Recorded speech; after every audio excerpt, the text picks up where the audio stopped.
we forget, don't we? We forget that we share our home. Yeah. And I think that's one of the big differences, isn't it? So the point I was going to make about changing the world, and you said we could change it overnight.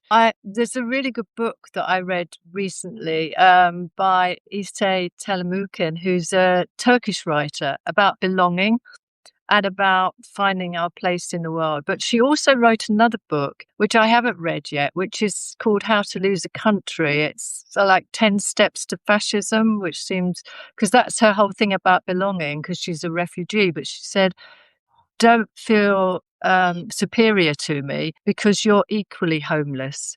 You don't belong in this world that's being created.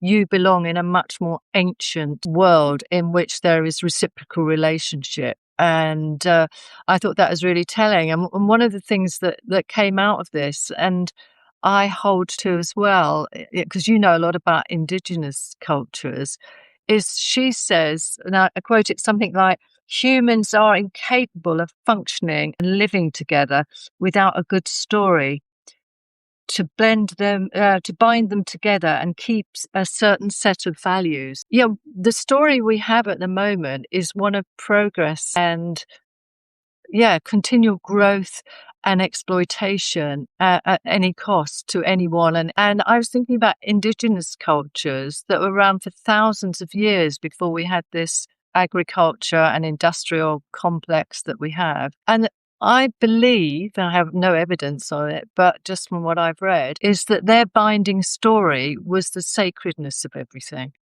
That they lived within an animate world. Everything was sacred. Everything needed to be respected and treasured and looked after.